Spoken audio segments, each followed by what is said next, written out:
안녕하세요. 골라먹는 리포트의 김장렬입니다. 유니스토리 작산의 투자전략본부장이고요. 오늘 먼저 할 거는 IT에서 요즘에 뉴스가 좀 충돌한다는 얘기죠. 좋은 뉴스도 있는데 반면에 또 안 좋은 뉴스도 있고 좀 혼란스럽기도 하고 헷갈릴 수 있는 상황이긴 합니다. 사실 지나고 나면 말이죠. 혼란스럽고 헷갈리는 뉴스가 난무한다랄까 이렇게 많이 튀어나올 때는 큰 변곡점이에요. 매우 중요한 시점이고요. 비단 이것은 삼성전자, 하이닉스뿐만 아니고 다른 IT 또는 반도체 주식에 영향을 다 미치기 때문에 매우 긴장감을 가지고 보실 필요가 있습니다. 어떤 뉴스들이 이렇게 충돌되고 한쪽 방향만 보기에는 좀 헷갈리는 것인지 먼저 의미를 하나하나 확인해 보고 그리고 제 입장에서의 결론을 말씀을 드릴게요. 첫 번째 컨플릭팅 충돌하는 뉴스는 인텔에 관련 얘기입니다. 사실은 인텔은요, 오늘이 이제 9월 25일인데 한 달 전 8월 말에서 9월 초 넘어올 때만 하더라도 시장에서의 분위기는 바닥을 확인했다. 이런 얘기가 중론이었어요. 왜냐하면 인텔이 PC라든지 서버 쪽에 들어가는 칩을 CPU를 주로 만들지 않습니까? 그런데 그것이 재고가 많이 줄어가고 있고 앞으로는 좀 좋아질 거라는 그런 분위기, 그런 코멘트들이 월가에서 많이 나왔던 거고요.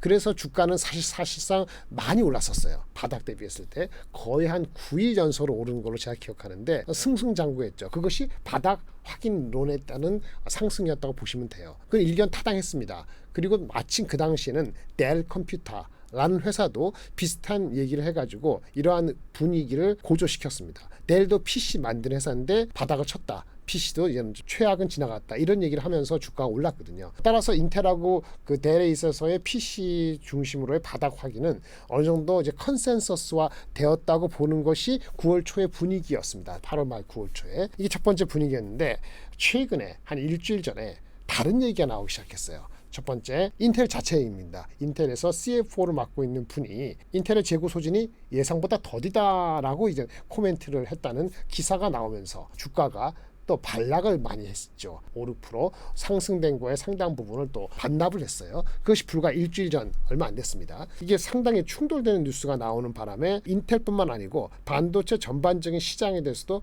혼란스러운 그런 메시지가 전달된 게 사실입니다. 그리고 또 한 가지 CPU를 중심으로 하는데 GPU라든지 이런 우리 AI 칩은 그다지 부각되지 못했던 것이 사실이거든요. 이 GPU, 우리 AI 칩에 대해서는 대명사가 누구죠? 엔비디아죠. 엔비디아에 대해서 처음에 실적 발표되고 나서 8월달 중후반 때 몰아놨을까요? 엔비디아의 GPU, H100을 생산을 해야 되는데 수요가 엄청 많은데 TSMC라든지 이런 자기네가 생산해주는 업체에서 파운더리에서 생산을 수요만큼 못한다. 수요가 100이면 생산은 60 정도밖에 못한다. 40%가 공중에 뜬 거죠. 그만큼 공급이 부족하다. 수요가 넘친다 이렇게 얘기를 했단 말이에요. 그래서 엔비디아가 3분기 가이던스 실적에 대한 가이던스 7, 8, 9월 달의 가이던스를 매우 좋게 줬거든요. 근데 불과 이제 한 보름 지나고 하면서 약간 이상한 얘기 분위기가 나왔는데 가장 최근에 나온 헷갈리는 뉴스 중에 하나는 엔비디아가 GPU를 파는데 마이크로소프트가 주요한 커스터머 중에 하나죠. 여러 빅텍 중에서 마이크로소프트가 오픈 AI와 같이 해가지고 챗 GPT를 한 회사가 마이크로소프트잖아요. 근데 마이크로소프트가 H100을 엔비디아 사가는데 엔비디아에서 사가는 H100의 수요가 마이크로소프트 입장입니다. 수요가 약화됐다는 루머, 소문이 시장에 나온 게 얼마 며칠 안 됐어요. 그러면서 엔비디아 주가가 떨어지는 거 마찬가지로 인텔도 영향을 받았던 거죠. 첫 번째, 인텔을 중심으로 해서 일반적인 CPU, PC에 들어가는 CPU라든지 서버에 들어가는 CPU 자체의 재고 소진이 충분치 않다. 이런 컨플릭팅한 뉴스가 CFO를 입을 빌려서 나왔고 나쁜 개념으로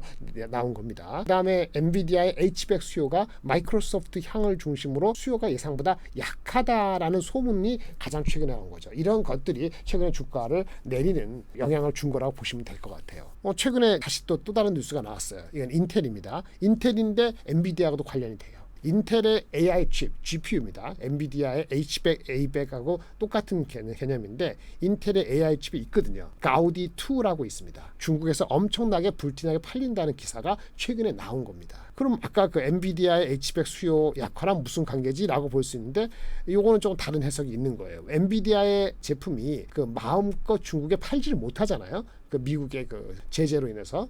그래서 엔비디아의 그 GPU가 팔리지 못하자 중국 입장에서는 대체안을 찾는데 인텔의 AI 칩 가우디 2가 딱 적격인 거죠. 이거는 지금 제재를 아직 못 받고 있는 것 같아요. 안 받고 있는 것 같아요.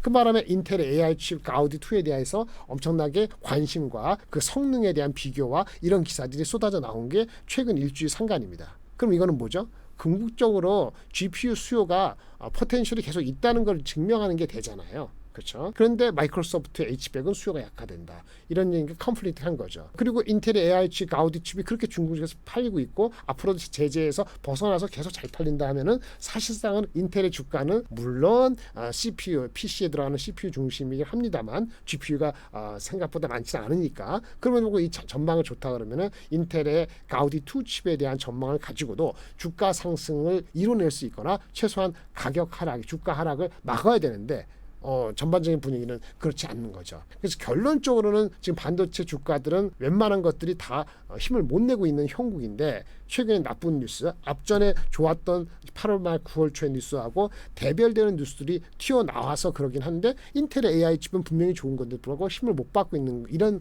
이슈가 되다 보니까 인텔 CPU, 그 다음에 GPU, 엔비디아 다 혼란스러운 지경인 거죠. 이것을 해결할 수 있는 방법은 여기에 들어가는 반도체 칩 업체들이 실질적인 자기 입으로 확인하는 건데 이번 주 목요일 날 우리는 추석입니다만은 목요일 날 아침에 발표되는 마이크론 테크놀로지가 발표되는 메모리 업체죠. 이 회사가 반도체뿐만 아니고 HBM 얘는 많지 않습니다만은 그러한 정황에 대해서 어떠한 포지셔닝과 어떠한 인풋을 받고 있는지에 대한 코멘트가 매우 중요하다 보고 있어요. 여기서 좀 더 클리어해지는 뉴스가 나오고 그렇게 나온다면은 PC, 서버, 그 다음에 GPU 이런 쪽에 관련되는 메모리 수요에 대해서 좀 더 클리어해질 것 같은데 그때까지는 클리어하지는 않은 것 같아요. 하지만 정황적으로 봤을 때는 마이크로소프트의 H100 수요가 약화된다는 것은 원래 줬던 수요의 오도가 좀 많았다가 약간 그로스가 낮추어지는 것 정도로 얘기를 할 수 있겠고요. 인텔의 재고가 소진이 더디다는 것은 그런 팩트일 것 같고 반면에 인텔의 GPU 자체는 또 새롭게 등장하는 것도 맞기 때문에 전체적으로는 추가적으로 악재라기보다는 뉴트럴하다고 봐야 되고 우리가 너무 빨리 주가가 올라가는 건 경계해야 된다. 이런 정도의 뉴스로 파악하는 것이 맞고요. 금요일 목요일 날 이후에 마이크론 테크놀로지에서 얘기하는 이 전반적인 메모리에 대해서 수요에 대한 얘기를 들어보시고 판단을 하셔야 되지 않을까 싶습니다. 또 하나 컨플릭트한 뉴스 두 번째 거는 애플입니다. 아까는 PC하고 서버하고 이제 GPU 이제 짝꿍 얘기해서 HBM 메모리까지 얘기했는데 전통적인 그 메모리의 수요에서 가장 중요한 거는 큰 건 또 뭐가 있나요? 스마트폰입니다. 스마트폰의 대명사는 삼성하고 애플인데 애플의 아이폰 15이 나왔는데 잘 팔리는 게 우리한테 중요하거든요. 삼성도 그렇고. 근데 이것이 잘 팔린다 안 팔린다는 게 굉장히 좀 혼란스러운 겁니다. 얼마 전만 하더라도 아이폰 15 수요는 예상보다 좀 안 좋다라는 의견도 나왔었어요. UBS 같은 경우에. 그런데 또 바로 다음 날 며칠 전입니다만 JP 모건은 아이폰 14 작년 거보다는 견고하다. 아이폰 15이 여러분도 아마 대부분 그렇게 알고 계실 거예요. 그 실질적으로 9월 22일 바로 엊그저께인데 중국의 JD 나다라는 거기를 통해서 배송 앱을 통해서 1시간 동안 판매된 물량을 봤을 때 아이폰 15의 판매량은 그 전작인 아이폰 14보다 250% 그러니까 3배 이상 급증했다고 또 기사에도 나왔었거든요. 또 한편 아주 최근에는 아이폰 15의 프로맥스 가장 상단이죠.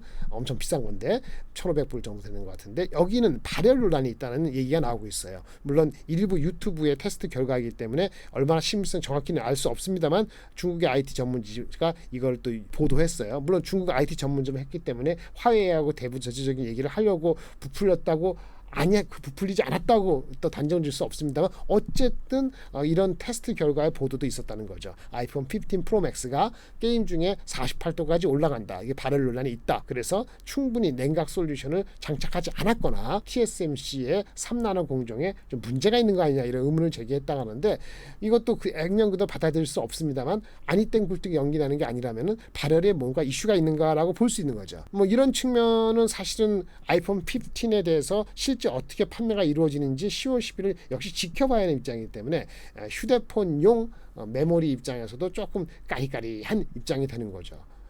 그래서 아까 앞전에 말씀 인텔하고 애플의 이런 두 가지 갔을 때는 실적으로 증명될 수밖에 없기 때문에 마이크론의 실적 발표되면서 카멘트 아까 말씀드린 목요일 날 아침에 그걸 확인해야 되고, 그 다음에 나타나는 스팟 가격, 현물에서의 반도체 가격의 흐름이 지속적으로 조금이나마 계속 상승하는지를 통해서 반증할 수밖에 없다라고 말씀을 드려야 될 것 같습니다.